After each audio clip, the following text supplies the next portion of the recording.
Welcome to New Thinking for a New World, a Tilburg Foundation podcast. I am Alan Stoga, your host. Each week, I bring you conversations with people who think differently about the great issues that are shaping our world. Geopolitics, disruptive tech, mass migration, the changing climate, culture wars, all of it is grist for our mill. I hope you enjoy listening. I also hope you will let me know what you think and that you join the conversation at tilburgfoundation.org. And now for today's episode of New Thinking for a New World. Why shouldn't we cry for Argentina? The country's inflation rate is approaching 150%. 40% of its people live in poverty. The currency is practically worthless, and debt default is a well-established habit. But unlike any other country in the world with that profile, Argentina is blessed with a dynamic, well-educated population, an innovative, world-class tech sector, robust natural resources, and world-leading exports of wheat, soybeans, and meat. Never mind fabulous wine. The problem isn't Argentina. The problem is Argentine politicians who just can't seem to deliver positive outcomes for their people. So it should not be surprising that Argentine voters just opted to try something radically different by electing as president a self-described anarcho-capitalist libertarian economist, whatever all that means. I'm confident my guest today can translate for us. Eduardo Amadeo is an Argentine economist, businessman, social entrepreneur, and one of that country's rare politicians who has actually produced positive results over the course of his long effort to make Argentina a better place. Welcome, Eduardo, to New Thinking for a New World. Hi, Alan. How do you do? I am well. Let's start with this anarcho-capitalist stuff. Javier Milei will take office on December 10th. Who is he? Or maybe I should ask, what is he? He's one of the new kind of politicians that are appearing everywhere in the world. I mean, people giving ideas that are out of the usual rules of politics. I mean, in very many countries, you see this type of people who are in the extremes of politics. He's a libertarian. I don't know what really means, but for him, liberty in every field is the key of his political thinking. No control at all. He almost says that the state has to disappear. For example, one of his ideas that now he's leaving aside is to close the central bank. No one has the right to control the flows of money. Things of that sort. Liberty in every field.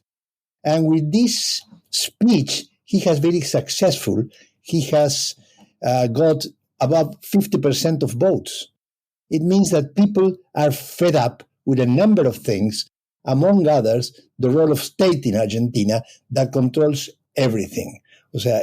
I mean, not everything. We are not a socialist country, definitely. But on your daily life, from the exchange rate up to the prices of gasoline, the rules to invest. You cannot invest freely. You always need the help, the control, or the support of the state for anything you do.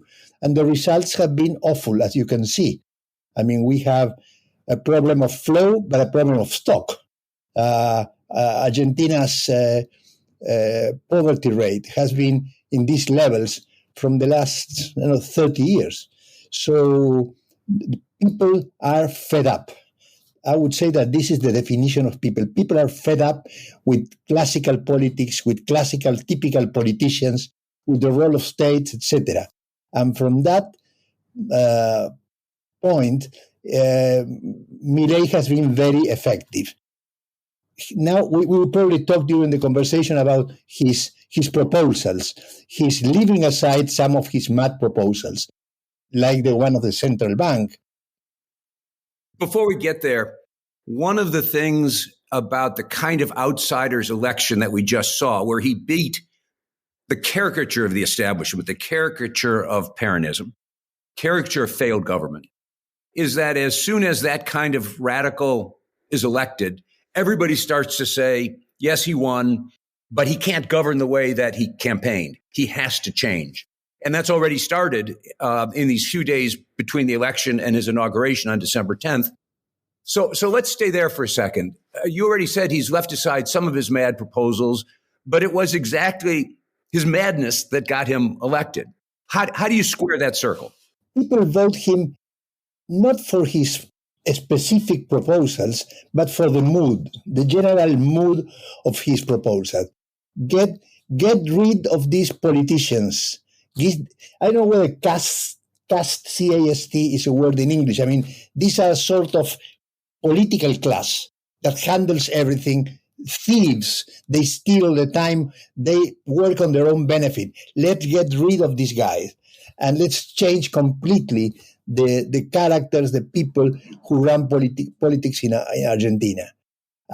So I wouldn't say that people vote him because he said that he was going to close the central bank. But it smells like a change.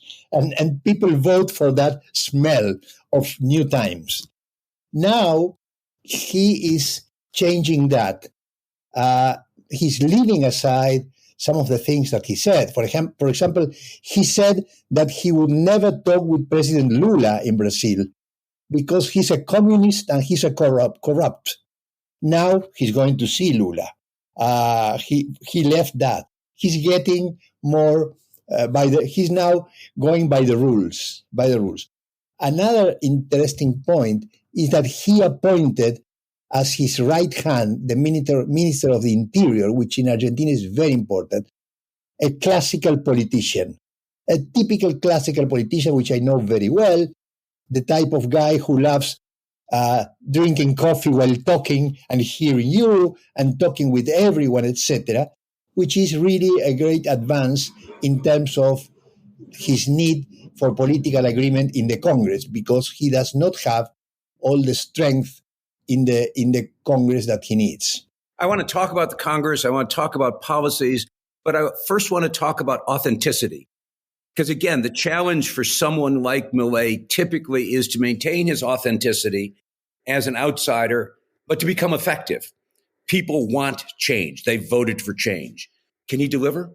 He will stay authentic. I think that really he knows, he has the consciousness that this is his main asset. This is his main asset in his gestures, daily gestures, etc. So the point is, we have very serious problems in terms of figures. You know, you cannot handle manage the government with this level of inflation. The exchange rate it's clearly undervalued. The gasoline costs zero, and therefore there will be shortage of gasoline, and that sort of problems. So the main challenge that he has is to restructure relative prices, and this means that there will be social unrest in Argentina, and that will cost him in terms of popularity. For me, his most difficult challenge is he must obtain support of the Congress for not only for these short-term decisions, but also for long-term. He will send a law transforming education in Argentina. Argentina was a country with good human resources. It's no longer. So we have to change completely the education, health. There are a number of laws that limit the freedom of the entrepreneurs to hire people. So in Argentina, there are 7 million people working in the black market. They cannot enter companies. So he has to solve short-term problems while showing that there will be structural changes, and also with the management of the public sector, etc. So that's the problem. Shall he be able to do both things together at the same time, showing that he will really change Argentina in its structure and also in the short-term restrictions? That's Congress. That's Congress. That's governors. And that's why he must develop strong, solid relationships with the political apparatus that he does not like. At the same time that he does not like the political system, he needs it to go ahead with his reforms. As you've just implied, there are two problems with shock therapy. One is that in democracies, you can't do it by yourself. So you need allies to make it happen. And he's a man by himself. He has no party. It's a made-up party with almost no representation. Yes. So you need to attract allies. And the other problem with shock therapy is if you don't do it, if it's not shocking, it doesn't work. So how does he solve the Congress problem? And how does he solve the need to shock? Shock has to shock, or it doesn't work. Let me add as an introduction that we need the IMF. Definitely, we need the IMF. And the IMF, being diplomat, says that we need some changes. Some changes. We have worked together in my previous life on those type of small changes that the IMF requests. What insertion? We should tell the audience that Argentina is working on, I think it's its 22nd IMF program, which is either world record or second to Pakistan. I'm not sure which. Yeah, so IMF is sitting in the Congress there waiting, and we need that. But going to your question, yes, we can. Yes, we can. He has very few members, but we, the previous opposition, the PRO, have the number to help him.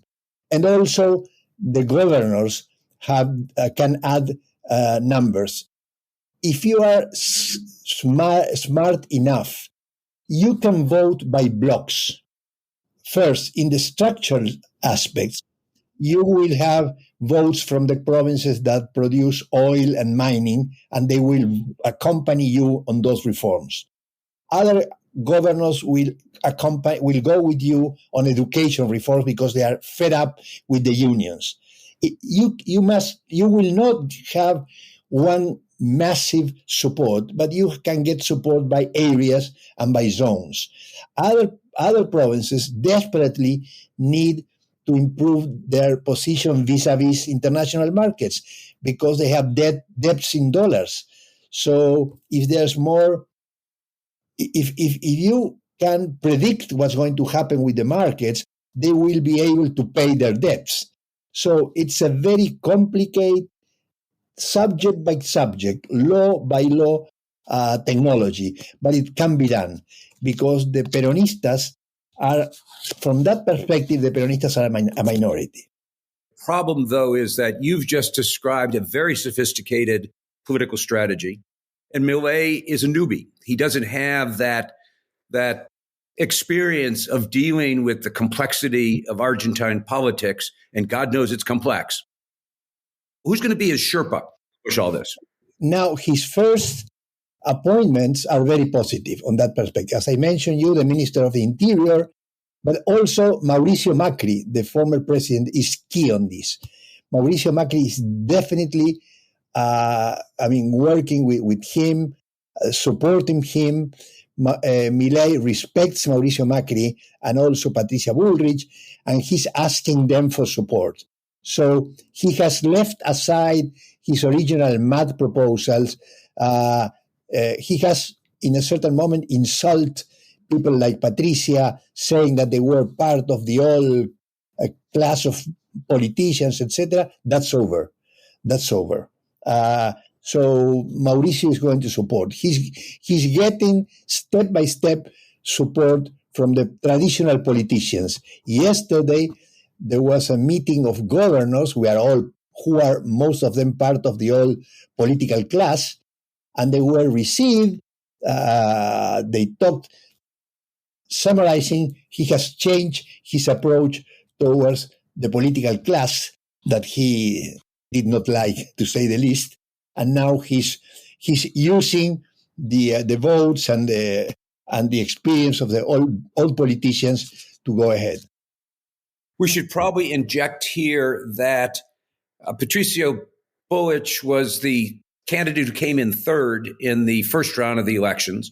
And then, much to almost everyone's surprise, through her support to Milei, and arguably is why he's president-elect, soon to be president. Yes. Because of that support. So presumably earned a lot of credit with the president-elect, and has opened up this space to be as supportive as you just described. Yes, definitely. And we are also working, the technical areas, we are working together. Now we are discussing places in the cabinet, etc. And that's really running well. Much better than what we expected before. The whole mood of this conversation was, shall Milei be the same all through his life? If that were the case, I wouldn't be sure that Milei could succeed. But now I think that he has changed the mood. He has changed the approach. He respects all politicians, which before he said he wouldn't. And that's giving him better chances of success. Thanks for listening so far. I hope you're enjoying the conversation as much as I have. If you haven't already, please subscribe on the platform of your choice and rate us on Apple Podcast.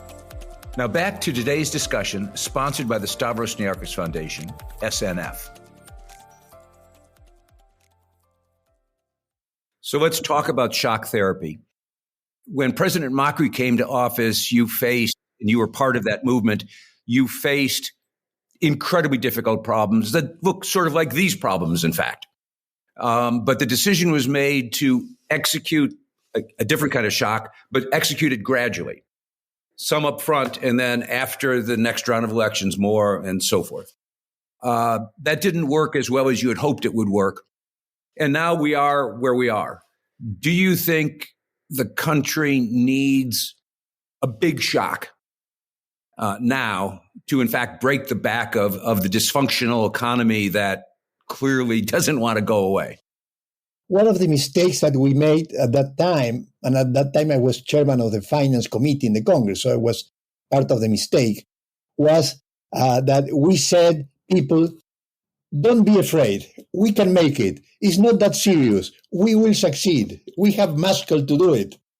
And unfortunately, it was too serious. And so people did not give us the support that we needed. Milei is changing that mood of that speech. He says it's going to be hard, but it's going to be hard for a while. And basically, what means hard? He's not going to touch social assistance. In Argentina, there's 7 million people who eat every day using money from the state, and that's not going to be touched. But we have to increase the prices of gasoline, transportation, etc., etc. There will be also we have to free the dollar. The dollar that we use for our imports is now 50% of the real value of the dollar. So you have to free that, and that means that the prices of the everything that depends on imports will increase heavily. That's the main challenge, and the main tool that Milei has for that is hope. People must accept that this is a necessary movement, but that will change their life forever.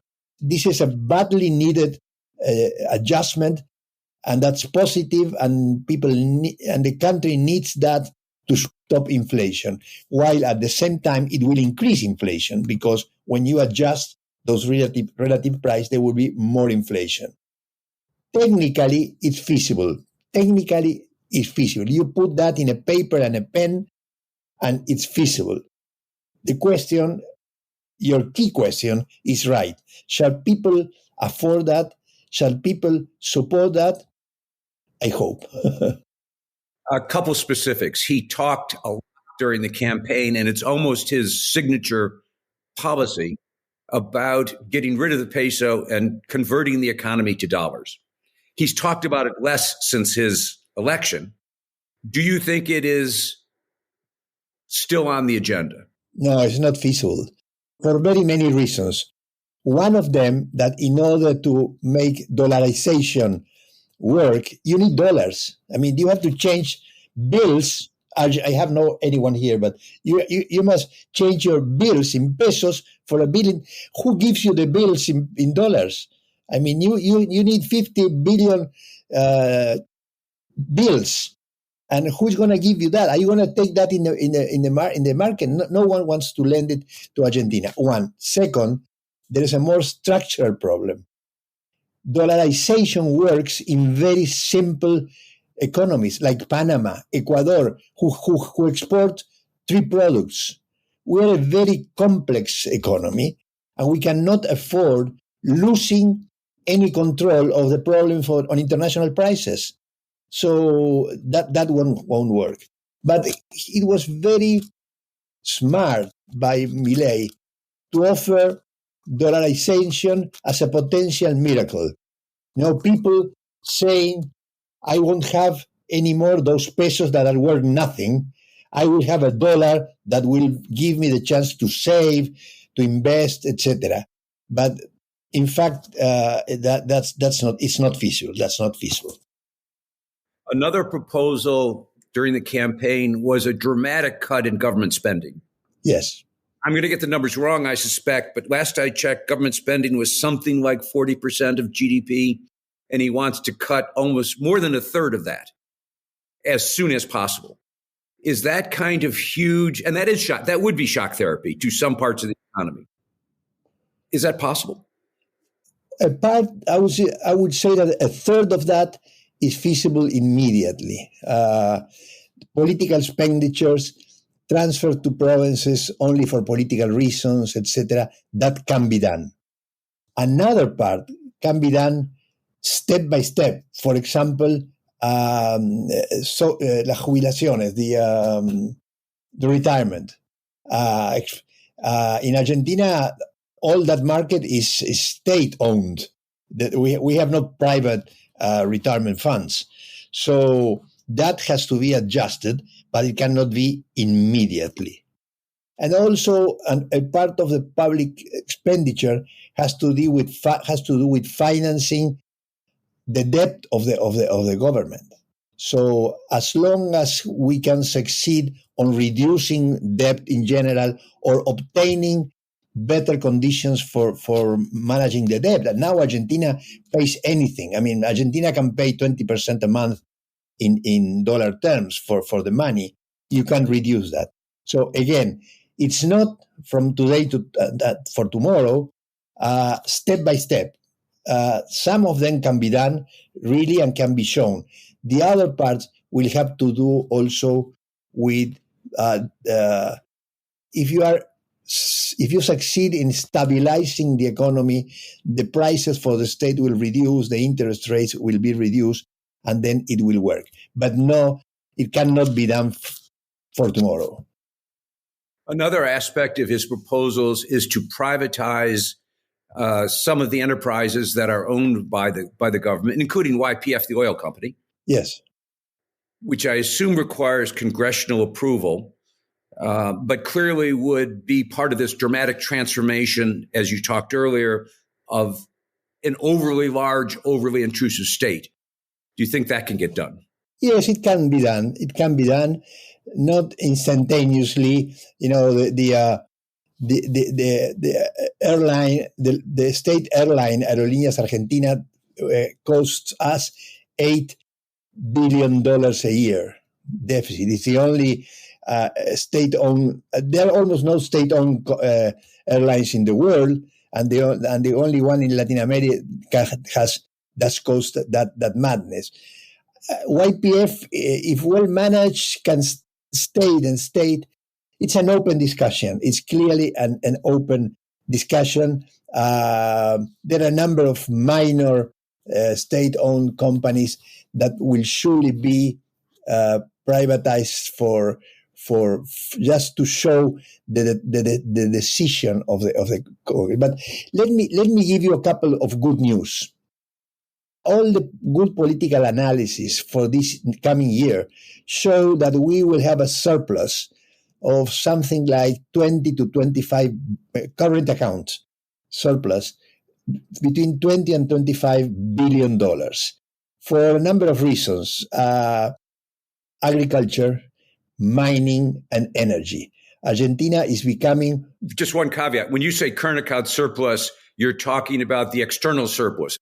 Yes, sorry.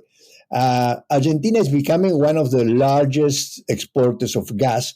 We have the third largest reserve of gas and oil in the world. Basically gas in a place called Vaca Muerta. We are becoming really a massive exporter of gas.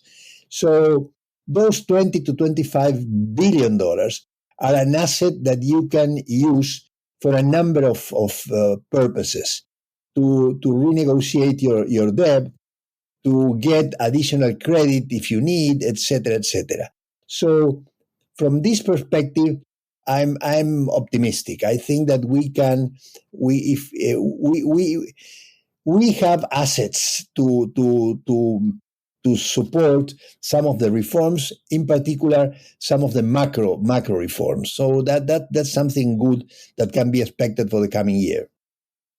So far, we've talked mostly about economics, and that's because that is the big problem sitting there that has to be solved.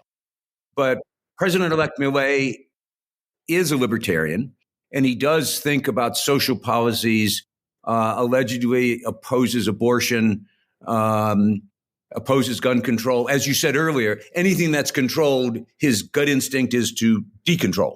Yes. Those are the kinds of policies in many countries that can derail support in other areas.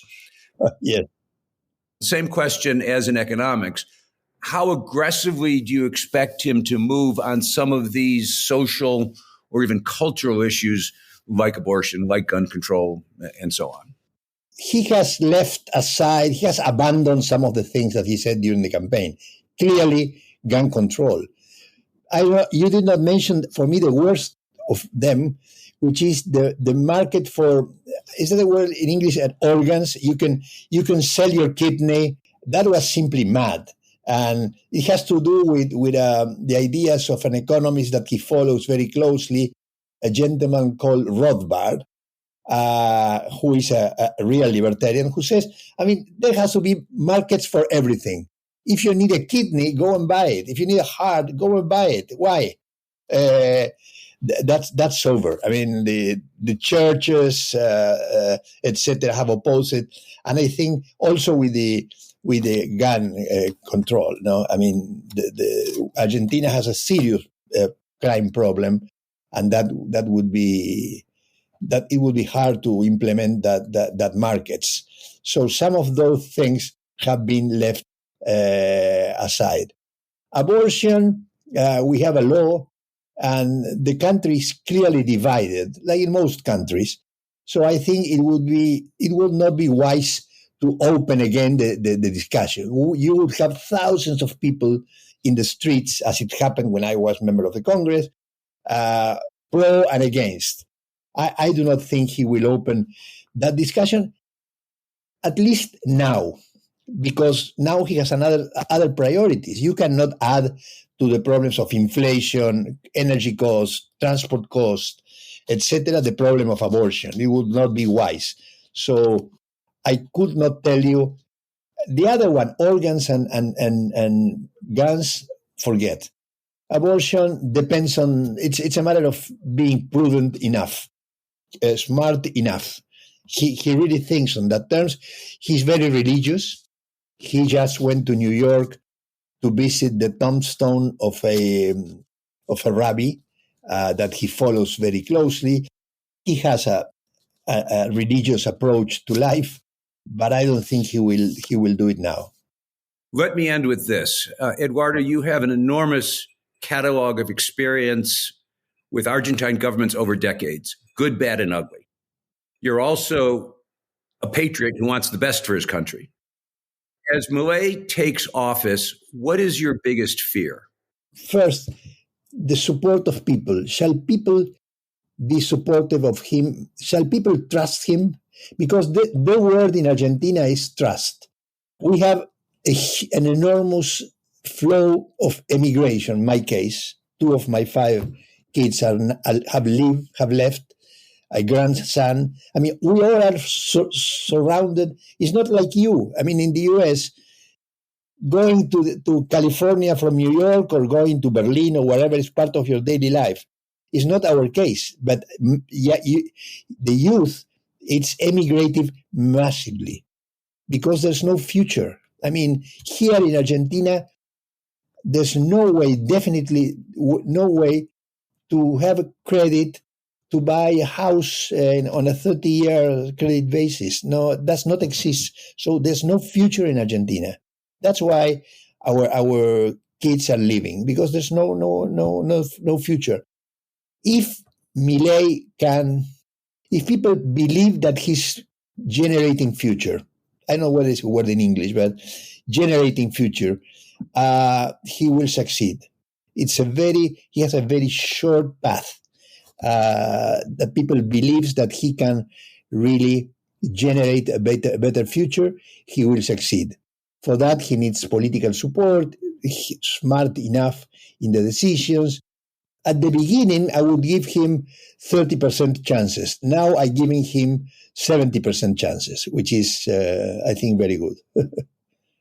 In Argentina, that is excellent. In any country, that would be excellent. So let's end there with that sense of optimism and hope. 70% chance of succeeding in a very difficult world. Yes. Eduardo Amadeo, thank you very much for this explanation of what an anarcho-capitalist is, or what he might be, given the challenges he faced. Thank you very much. Thank you, Alan. Thank you for listening to this episode of New Thinking for a New World. I'm Alan Stoga, podcast host, and I look forward to your joining our next conversation. Remember, tell us what you think at telbergfoundation.org.